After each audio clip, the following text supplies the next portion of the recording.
একটা দামি গাড়ি অনেক স্পিডে ছুটে চলছে শহরের ব্যস্ত রাস্তায়। গাড়ির ভেতরে বসে আছেন এক কোটিপতি ভদ্রলোক।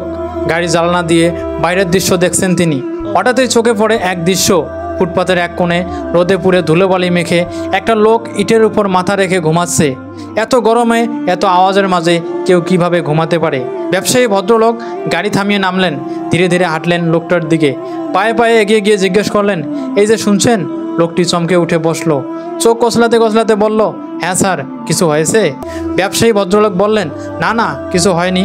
আমি ভাবছিলাম আপনি এমন জায়গায় ঘুমাচ্ছেন কেন? ঘরবাড়ি কি নেই? রাস্তার লোকটা একটু হেসে বলল, বাড়ি আছে স্যার, গ্রামে। ভোরবেলা শহরে চলে আসি কলম বিক্রি করতে, সন্ধ্যাতে আবার ফিরে যাই। দুপুরে একটু ক্লান্ত লাগছিল, তাই একটু ঘুমিয়ে নিচ্ছিলাম। ব্যবসায়ী বললেন, তা আজ কেমন বিক্রি হলো? লোকটি বলল, এই তো 150 টাকার মতো কলম বিক্রি করেছি। আর সন্ধ্যাতে পাড়ার এক গ্যারেজে গিয়ে সাইকেল ঠিক করি, তাতেও কিছু ইনকাম হয়। সংসার চালিয়ে নিচ্ছি কোনো রকমে। তবে আমার মেয়েটা কিছুদিন ধরে জ্বরে ভুগছে, শরীরটা ভালো নেই। ভদ্রলোক একটু থেমে পকেট থেকে 500 টাকা বের করে বললেন, এই নাও, মেয়ের জন্য কিছু কিনে নিও। লোকটি টাকা নিল না। সে বলল, না স্যার, আমার কাছে টাকা আছে। আপনি এমনি এমনি টাকা দিচ্ছেন কেন? বরং আমার কাছ থেকে একটা কলম কিনে নেন। এই কলমের কালিতে সুন্দর গন্ধ আছে, ভালো লাগবে আপনার।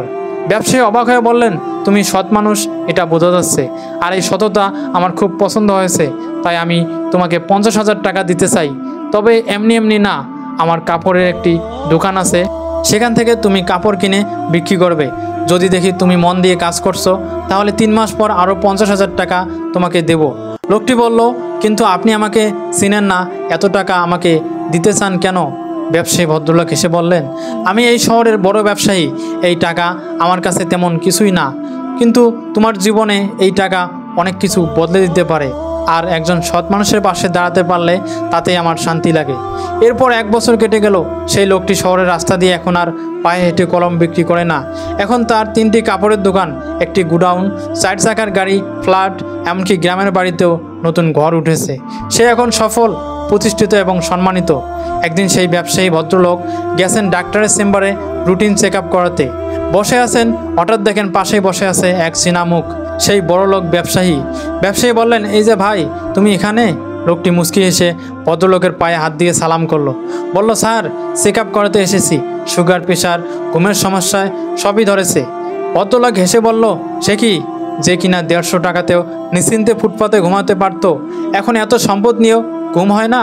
লোকটি মাথা নিচু করে বলল, স্যার, তখন আমার হারানোর কিছুই ছিল না। এখন আমার যা আছে সব হারানোর ভয় কাজ করে প্রতিদিন। তখন স্ত্রী আর মেয়ে ছাড়া কেউ ছিল না। এখন বহু আত্মীয়, বন্ধু, সামাজিক চাপ। তখন ডাল ভাতেই চলতাম, এখন রাজকীয় খাবার না হলে মন ভরে না। আগে যে বউ সুতির শাড়ি পরে হাসতো, এখন হীরের গয়না দেখেও হাসে না। মেয়েটি সুস্থ হয়েছে, কিন্তু এখন তার ইচ্ছেগুলো বড় বেশি। না পূরণ করতে পারলে সে মন খারাপ করে, মানসিক চাপ দেয়। স্যার, এখন মনটা কেমন খালি খালি লাগে, আর ঘুম তো একদমই আসে না। ভদ্রলোক এক দৃষ্টিতে তাকিয়ে রইলেন, তারপর ধীরে ধীরে বললেন, এক সময় আমিও এমনই ছিলাম। তখন আমাকে একজন বলেছিলেন, যদি রাতে ঘুম না আসে, শান্তি না মেলে, তাহলে কোনো সৎ গরিব মানুষকে সাহায্য করো, তার জীবনের আলো জ্বালিয়ে দাও, তাতেই তুমি শান্তি পাবে, তাতেই তোমার শরীর সুস্থ থাকবে। লোকটি অবাক হয়ে তাকিয়ে বলল, তাহলে সে কারণেই আপনি সেদিন আমাকে সাহায্য করেছিলেন? ভদ্রলোক হেসে উত্তর দিলেন, হ্যাঁ, হতে পারে। আর বললেন, চলো এবার তুমিও কাউকে সাহায্য করো, কারোর জীবনে অন্ধকারে আলো জ্বালাও।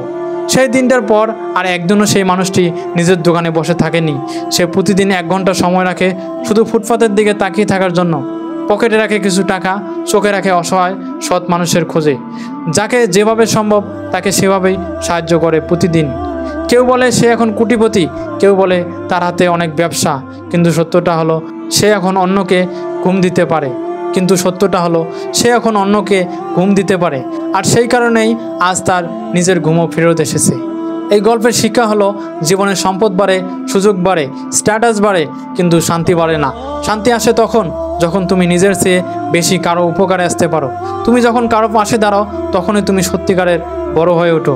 টাকার পরিমাণ নয়, মনে বড় হতে হয়, সৎ মানুষকে বিশ্বাস করতে জানতে হয়।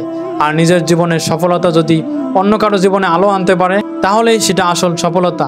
তুমি যদি সত্যিকারের শান্তি চাও, যদি রাতে শান্তিতে ঘুমাতে চাও, তাহলে একটা কাজ করো, দেখো আশেপাশে কেউ একজন আছে যার জীবনে তোমার একটু সাহায্য বিশাল পরিবর্তন আনতে পারে। তাকে সাহায্য করো, কারণ যে শান্তি অন্যকে দেওয়া যায় সেটাই জীবনের আসল পাওয়া। সেটাই হোক আমাদের জীবনের লক্ষ্যগুলোর মধ্যে অন্যতম লক্ষ্য।